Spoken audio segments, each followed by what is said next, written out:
ধরা যাক আমার কাছে 50 টাকা আছে এবং আমি একটি দোকানে গেলাম এবং সেই দিন ওই দোকানে 25% ছাড় ছিল, অর্থাৎ বাজার মূল্যের চাইতে 25% কম মূল্য ছিল।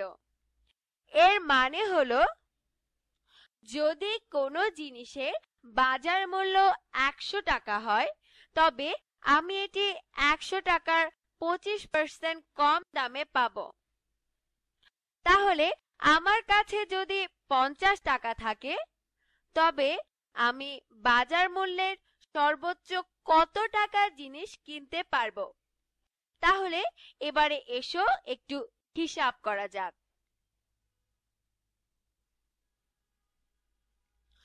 ধরা যাক আমি বাজার মূল্যের সর্বোচ্চ 1 টাকার জিনিস কিনতে পারবো। তাহলে আমরা বলতে পারি বাজার মূল্যের 1 টাকা হলে 25% ছাড়ে দাম হবে x বিয়োগ x এর 25%। এটি আমাদের ছাড়কৃত মূল্য। এর মানে হলো বিক্রয় মূল্য x বিয়োগ x এর 25%, কেননা এক্ষেত্রে আমাদের ছাড়ের পরিমাণ 25%। কিন্তু আমরা জানি এর মানে হলো x বিয়োগ 0.25 x। আবার x কে আমরা লিখতে পারি 1x। তাহলে আমরা লিখতে পারি 1 গুণ x বা 1x বিয়োগ 0.25 গুণ x, অর্থাৎ 0.75x হচ্ছে আমাদের ছাড়কৃত মূল্য। এখন যেহেতু আমি সর্বোচ্চ 50 টাকার জিনিস কিনতে পারবো, তাই আমরা বলতে পারি 0.75x হবে 50 টাকার সমান।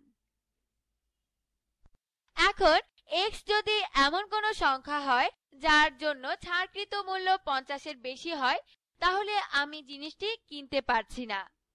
এবারে এসো সমাধান করা যাক। উভয় পক্ষকে 0.75 দিয়ে ভাগ করি। তাহলে আমরা বলতে পারি যে সর্বোচ্চ 50 ভাগ 0.75 বাজার মূল্যের কোনো জিনিস আমি কিনতে পারবো। এবারে আমরা এর মান বের করি। এখন আমরা যদি 0.75 কে 75 লিখি তবে আমাদের 50 এর ডানে আরো কিছু শূন্য যোগ করতে হবে। তাহলে আমরা বলতে পারি 50 ভাগ 0.75 কে আমরা 5000 ভাগ 75 লিখতে পারি। এবারে আমরা একে ভাগ করি। 50 কে 75 দিয়ে ভাগ করা যায় না, তাহলে আমরা 500 কে 75 দিয়ে ভাগ করি। 500 কে 75 দিয়ে ভাগ করা যায় 6 বার। 75 গুণ 6 সমান 450। এখানে ভাগশেষ থাকে 50, ডান পাশে শূন্য বসালে পাই 500। একে আবার 75 দিয়ে 6 বারে ভাগ করা যায় এবং ভাগশেষ থাকে 5। তাহলে ভাগফল হচ্ছে 66.6। তাহলে সর্বোচ্চ 66.67 টাকা বাজার মূল্যের কোনো জিনিস আমি কিনতে পারবো। এখানে ভাগফলের দশমিকের পর 6 অসীম সংখ্যক বার আছে, তাই আমরা লিখতে পারি 66 2/3, কেননা 2/3 এর মান আমরা জানি 0.666। তাহলে সর্বোচ্চ 66.67 টাকা বাজার মূল্যের কোনো জিনিস আমি কিনতে পারবো। অর্থাৎ আমি যদি এমন কিছু কিনতে চাই যার বাজার মূল্য 55 টাকা, তাহলে আমি তা কিনতে পারছি। কিন্তু যদি এমন কিছু কিনতে চাই যার বাজার মূল্য 70 টাকা, তবে তা আমি কিনতে পারছি না। এবারে এসো আরো একটি সমস্যার সমাধান করা যাক।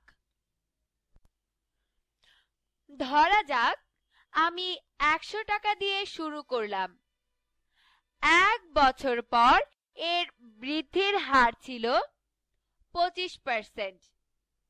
এর পরের বছর মানে দ্বিতীয় বছরে এটি 25% হারে কমে গেল। তাহলে দ্বিতীয় বছরের শেষে আমার কাছে কি পরিমাণ টাকা থাকবে? এখানে মনে হতে পারে যে যেহেতু প্রথম বছরের লাভের পরিমাণ এবং দ্বিতীয় বছরের লোকসানের পরিমাণ একই, অর্থাৎ 25%, তাই দ্বিতীয় বছরের শেষে আমার কাছে একই পরিমাণ টাকা থাকবে। কিন্তু ব্যাপারটি একটু ভিন্ন, কেননা উভয় ক্ষেত্রে এই 25% ভিন্ন পরিমাণ টাকার ক্ষেত্রে প্রযোজ্য হবে। প্রথমে লক্ষ্য করি আমি 100 টাকায় প্রথম বছরে লাভ করি 25%। এর মানে 100 টাকায় 25 টাকা। তাহলে 1 বছর পর আমার মোট টাকা হচ্ছে 125। তাহলে 100 টাকা দিয়ে শুরু করার 1 বছর পর 25% লাভে আমার 125 টাকা হলো। এবারে এই 125 টাকা দ্বিতীয় বছরে 25% কমে যাচ্ছে। এর মানে হচ্ছে 0.75 গুণ 125।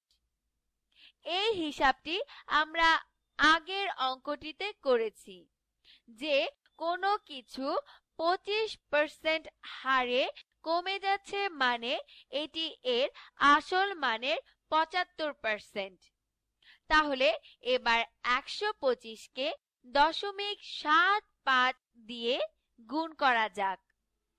5 গুণ 5 হয় 25, 5 দুগুণে 10 হয়, এর সাথে যোগ 2 হয় 12, 5 গুণ 1 যোগ 2 হয় 7, 7 গুণ 5 হয় 35, যোগ 1 হয় 8। তাহলে 5, 7, 7 14, 9 মানে 94.75। তাহলে আমরা 100 টাকা নিয়ে শুরু করে প্রথম বছরে 25% এবং দ্বিতীয় বছরে 25% হ্রাসে বছর শেষে 94.75 টাকা পাচ্ছি, যা কিনা আমার শুরুর টাকার প্রায় কাছাকাছি। এর কারণ হচ্ছে প্রথম বছরে 25% লাভে আমরা 125 টাকা পাচ্ছি, কিন্তু দ্বিতীয় বছরে হ্রাসের হার এর তুলনায় সামান্য। এখানে আমরা হ্রাসের হার 125 টাকায় 25%। তাহলে এখানে আমরা শতকরার উপর আরো কিছু সমস্যার সমাধান করলাম। এভাবে শতকরার সমস্যার সমাধান করা যায়। আশা করি তোমরা বুঝতে পেরেছো। ধন্যবাদ।